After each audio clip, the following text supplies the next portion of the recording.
오늘 아침 전북권 주요 뉴스입니다. 내년부터 시행될 농민수당 공청회가 큰 관심 속에 열렸지만 지급액과 분담료를 놓고 농민과 자치단체 간 견해차가 컸습니다. 전주시가 종합경기장 민간사업자로 롯데를 선정한 것을 두고 시민단체가 절차를 무시한 위법 행위라며 고발 여부를 검토하고 있습니다. 전주국제영화제 티켓 판매 인터넷 의존도가 높아 장년층이나 지역민들에 대한 배려가 부족하다는 지적이 나오고 있습니다. 전라북도 지역은 구름 많다가 오후 한때 북동 내륙에 5mm 내외의 비가 내리겠습니다.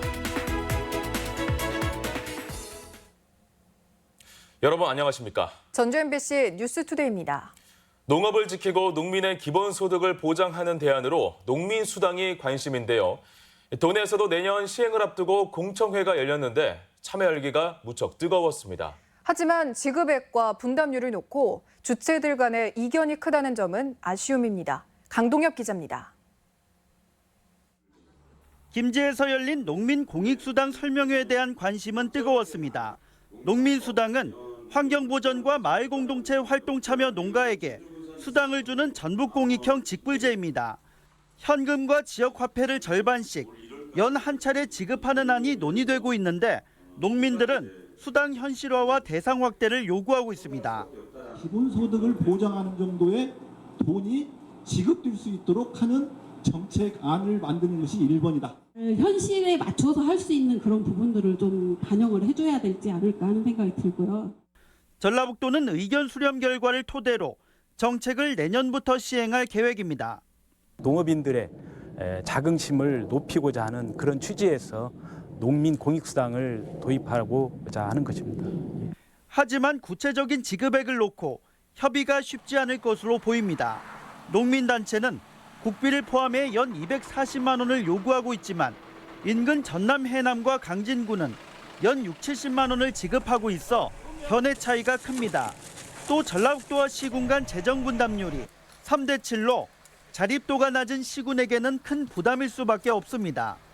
재정 자립도가 열악한 상황 속에서 도에서 매칭 비율을 최소한 50% 이상은 해야 된다고 생각을 하고요. 농민수당은 재정 부담을 동반하는 사업인 만큼 시군 재정을 고려해 어느 선이 적절한지 액수부터 면밀히 따져봐야 할 것으로 보입니다. MBC 뉴스 강동엽입니다.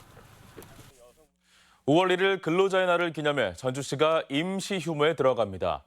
전주시는 근로자의 날인 오늘 주민센터와 민원실, 보건소 등의 필수 인원만 남기고 나머지는 근로기준법을 적용받는 민간기업 노동자들과 마찬가지로 휴식에 들어간다고 밝혔습니다. 부안구는 전체 직원의 15%에게 특별 휴가를 주기로 했으며 전주와 부안을 제외한 나머지 시군 공무원들은 정상 출근합니다. 국회 안건 신속 절차인 패스트트랙이 우여곡절 끝에 처리되면서 각 당이 총선 준비에 속도를 낼 것으로 보입니다. 새로운 선거 룰의 핵심은 정당 지지율로 도내 야권 사이의 경쟁은 한층 치열해지고 정계 개편 논의도 구체화할 전망입니다. 김한권 기자입니다. 패스트트랙으로 지정된 선거제 개혁안은 준연동형 권역별 비례대표제로 정당 지지율이 핵심입니다. 총선에서 10%를 득표한 정당이 지역구에서 20석을 얻었다면 전체 의석의 10%인 30석 기준으로 모자란 10석의 절반을 권역별 비례대표로 우선 배정하는 방식입니다. 이른바 민심 그대로의 선거 방식인데 도내에서도 상대적으로 정당 지지율이 높은 정의당은 경쟁력을 자신합니다. 대한 야당 경쟁이 시작됐다 이렇게 생각을 합니다. 그런 대한 야당의 경쟁에서 정의당이 가장 선두에 서서 정말 책임질 미래를 보여드리겠다. 국회 패스트트랙 처리 과정의 갈등으로 미래가 한층 불확실해진 바른미래당 사정은 통폐합 논의를 앞당길 수도 있습니다. 1당과 2당이 아닌 3당과 4당이 국회에 들어올 가능성이 높아졌기 때문에 소수정당끼리의 연대 내지는 통합 움직임은 상당히 활발하게 될 가능성이 있다. 이렇게. 도내 정치적 지분에 비해 지지율이 오르지 않는 평화당은 정치 구도만 바뀌면 내년 총선은 아직 해볼 만하다는 생각입니다. 전북과 호남에서 내년 총선은 1대1 구도를 만들 수 있다고 봅니다. 민주당이냐 그리고 민주평화당을 중심으로 한 그 대한 세력이 1대1 구도가 되면 충분히 승리의 가능성이 높다. 민주당의 지지율은 여전히 높고 한국당이 존재감을 보이지 않는 상황에서 도내 내년 총선은 정계 개편의 변수와 제2, 3당을 차지하려는 야권의 경쟁으로 어느 때보다 치열할 전망입니다. MBC 뉴스 김한광입니다. 중앙당과 시도당의 창당을 제한하는 정당법 조항의 위헌 시비가 불거졌습니다. 전북 녹색당은 어제 시도당을 창당할 때 인구 비례와 관계없이 1,000명 이상의 당원을 모으도록 한 정당법 조항이 위헌이라며 헌법 소원을 제기했다고 밝혔습니다. 또 중앙당을 서울에만 두도록 한 정당법 조항은 물론 공무원과 교사의 정당 후원을 금지하는 정치자금법에도 헌법 소원을 냈습니다. 전주시가 발표한 종합경기장 개발 계획과 관련된 논란이 한두 가지가 아닌데 그중 하나가 롯데에 대한 특혜 논란입니다. 전주시가 롯데를 민간사업자로 선정한 것을 두고 시민단체는 절차를 무시한 위법 행위라며 법적 다툼을 예고했습니다. 한범수 기자입니다. 지난 2014년 취임한 김승수 전주시장은 종합경기장 개발을 두고 크게 세 가지 원칙을 내세웠습니다. 경기장을 원형에 가깝게 보존해 생태공원의 일부로 활용하고 대체 시설은 시 재정으로 지으며 롯데 등 유통 대기업의 쇼핑시설 입점을 막겠다는 게 핵심이었습니다. 최근 발표에서 전주시는 앞선 두 가지 원칙은 지켰지만 기존 협약을 내세우며 롯데의 진출은 막지 않았습니다. 투자심사 재검토 사유가 롯데와의 민원을 해결하고 와라. 사업협약 해지를 요청을 했었는데 아니다. 롯데에서는 우리는 협약대로 이행을 하고 싶다라는 답변을 받았었고요. 전주시 의회와 시민단체는 김 시장의 입장 변화에 반발했습니다. 의회 동의조차 받지 못한 협약을 핑계 삼아 롯데에게 특혜를 줬다는 겁니다. 협약 자체가 효력이 없다고 보고 있다는 것이고요. 협약이 효력이 있다 손 치더라도 지금이라도 그 이후라도 충분히 전주시가 마음을 먹었다 한다면 그 협약을 파기할 수 있었다. 전주시가 이번에도 롯데를 개발 상대로 지정한 것 자체가 법을 어긴 것이라는 해석까지 나오고 있습니다.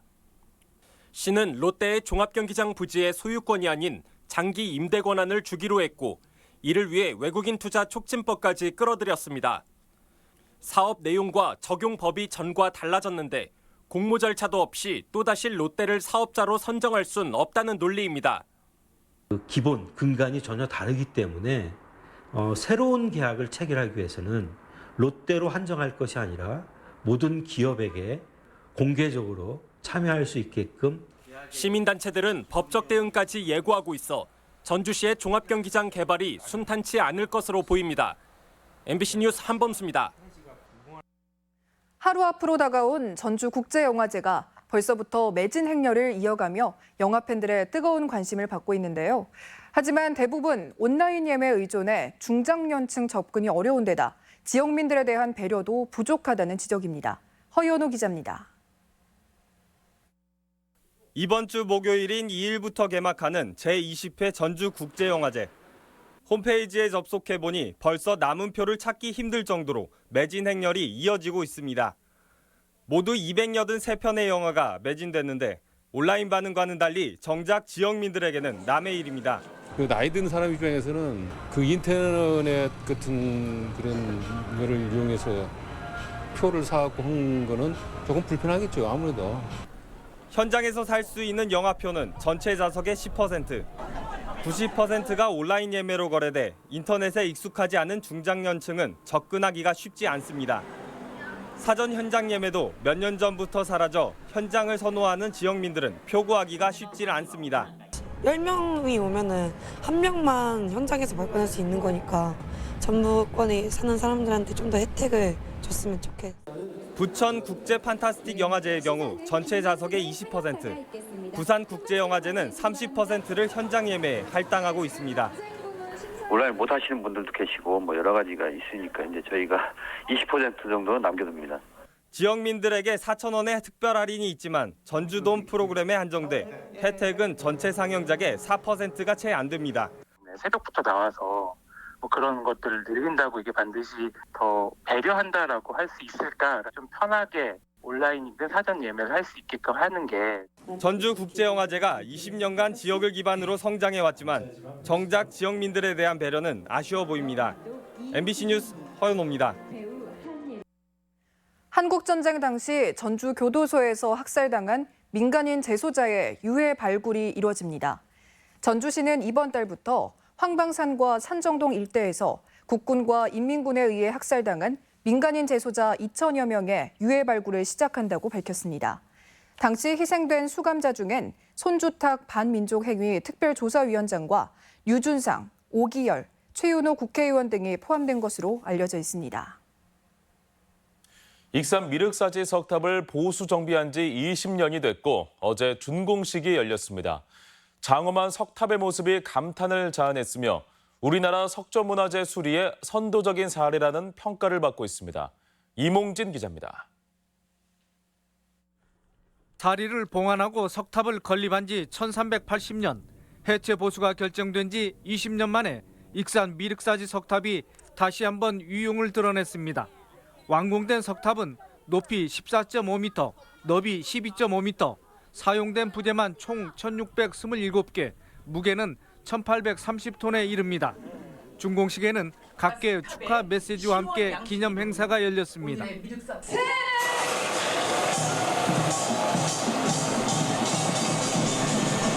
현존하는 국내 최고 최대의 석탑으로서 20년 만에 준공은 석조문화재 수리의 선도적 사례로 의미를 더하고 있습니다.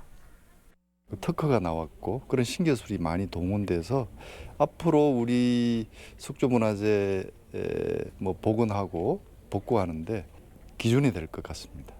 석탑은 당초 9층으로 추정되지만 6층 일부만 반파된 상태로 남아있다가 일제강점기 무너진 부분에 콘크리트가 더 씌워져 구조적 결함을 안고 있었습니다. 그러다가 1999년 해체 보수 결정 이후 10년간의 해체와 학술조사, 구조보강, 보존 처리, 조립의 절차를 밟아왔습니다.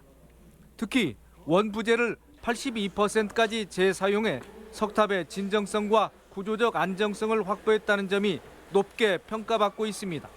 원재료의 보존에 큰 가치가 있습니다. 그래서 그런 부분들을 살리기 위해서 원래 남아있던 석재를 최대한 재사용하게 된 것입니다. 감사원은 최근 구조적 안정성 검토가 일부 잘못됐다며 문제를 지적하기도 했지만 전문가들은 단순한 절차적 문제일 가능성이 큰 것으로 보고 있습니다.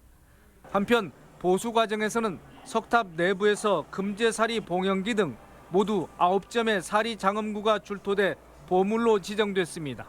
문화재청은 조만간 석탑 수리의 현황과 과제를 논의하기 위한 학술 포럼을 개최하고 보고서를 발간한 뒤 전체 사업을 마무리 짓는다는 계획입니다.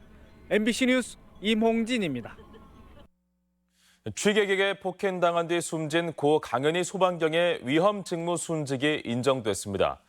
인사혁신처는 재심사 과정에서 현장 조사를 새로 실시하고 소방대원들의 진술 등을 종합한 결과 고인이 위험 직무 상황에 처해 있었고 폭행으로 인한 정신적인 스트레스가 사망의 직접적인 원인이 됐다며 위험 직무 순직을 인정했습니다.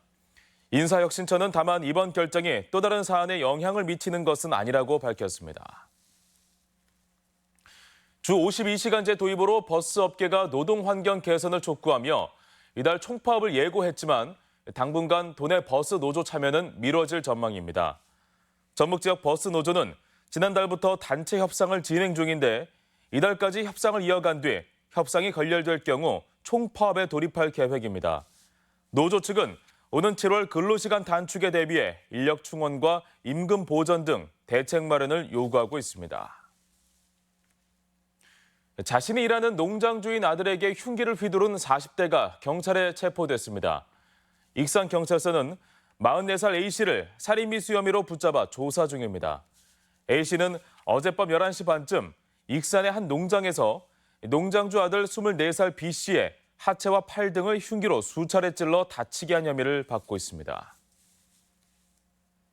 오늘 새벽 3시쯤 부안 줄포면의 한 생활 폐기물 처리장에서 불이 나 건물 644제곱미터와 설비 등을 태우고 1억 6천만 원 상당의 재산 피해를 낸 뒤 1시간 만에 꺼졌습니다. 소방당국은 목격자 등을 상대로 정확한 화재 원인을 조사하고 있습니다. 부안 유천리 고려청자 가마터의 발굴품 전시회가 청자박물관에서 시작됐습니다. 천년간 베일에 가려졌던 고려황실용 청자 등 진귀한 유물을 만날 수 있습니다. 시군 소식 이창희 기자입니다. 부안군 유천리와 진서리 지역은 고려시대 가마터로 알려져 있습니다. 이 가운데 유천리 12호 청자 가마터는 고려 황실용 그릇을 제작해 납품했던 곳입니다. 지난 3년간 부속시설과 함께 수많은 청자와 백자, 기와가 출토됐는데 이 유물을 한눈에 볼 수 있는 전시회가 어제 청자박물관에서 시작됐습니다. 용과 봉황무늬가 장식된 매병, 선홍빛 산화구리 안료를 쓴 동화청자 등 최고급 고려 황실용 도자기와 희귀작품 200여 점이 선보입니다. 부안 고려청자를 소개하고 역사적 가치를 널리 알리고자 마련한 전시로 천년 동안 베일에 쌓여있던 고려 황실용의 부안 청자를 만날 수 있어 많은 관심 바랍니다. 다양한 미디어 활동을 돕는 완주 미디어 센터가 고산의 문을 열고 운영에 들어갔습니다. 완주 미디어 센터는 영상 스튜디오와 전문 편집실, 개인 감상실을 갖추고 주민을 대상으로 영상 촬영과 편집 교육은 물론 찾아가는 읍면 순회 상영 프로그램도 운영합니다. 사람, 지역 공동체를 잇는 소통의 광장, 그리고 지역의 문화를 선도해갈 미디어 센터로 만들어 나가겠습니다. 남원시가 광한루 건립 600주년을 기념해 무료 개방일을 확대합니다. 올해는 추석과 설 연휴를 포함해 어린이날과 춘향제 개막일, 성춘향의 생일인 12일과 몽룡과 춘향이 처음 만났다는 6월 7일, 그리고 한글날에도 무료로 광한루에 입장할 수 있습니다.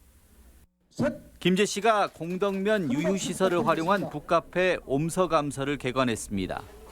옴서감서 북카페는 공덕 면사무소 옆 별관 회의실을 리모델링하고 도서 1,200권을 비치했으며 책 읽는 분위기를 조성해 주민 복합 공간으로의 역할을 기대하고 있습니다. MBC 뉴스 이창익입니다. 광공업 생산과 유통업 판매가 부진을 면하지 못하고 있습니다. 통계청 전주사무소에 따르면 지난 3월 전국 광공업 생산지수는 95.2로 1년 전보다 6.5% 감소했고 대형 소매점 판매 지수는 90.2로 4.7% 감소했습니다. 생산은 기계 장비와 화학 제품이 크게 줄었고 판매 부진으로 식료품과 화학 제품의 재고가 30% 안팎 증가했습니다. 우리 지역 행사와 문화 소식입니다.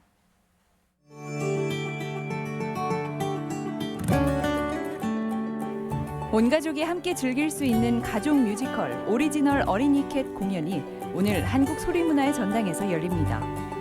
다양한 국악 공연을 접할 수 있는 전래동화 뮤지컬 뚝딱하니 어흥이 오늘 김제문화예술회관에서 공연됩니다. 군산항 개항 120주년을 맞아 오늘부터 17일까지 군산시청 로비 등 3곳에서 사진 전시회가 열립니다. 그래픽 디자이너 100명이 제작한 전주국제영화제의 상영작 포스터가 내일부터 팔복예술공장에서 전시됩니다. 상상아트 공간 조형이 오늘부터 전주역 앞 첫 마중길 일대에서 야외 조각전을 엽니다. 조선 왕조실록을 햇볕에 말리는 포쇠 행사가 오는 5일 경기전 전주사고에서 재현됩니다. 세계 최정상급 비보이들의 축제 전주 비보이 그랑프리가 4일 전북대 삼성문화회관에서 펼쳐집니다. 무주군이 봄을 맞아 노래와 토크가 있는 인문학 콘서트를 내일 예체문화관에서 진행합니다. 부처님 오신 날을 맞아 오는 4일 남원 사랑의 광장에서 남원 전통 연등 축제가 열립니다.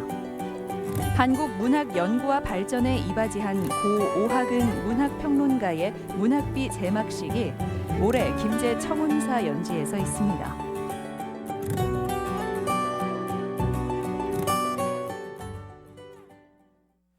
이어서 날씨 전해드립니다. 전라북도 지역은 구름 많다가 오후 한때 북동 내륙에 5mm 내외의 비가 내리겠습니다. 지역별 기온입니다.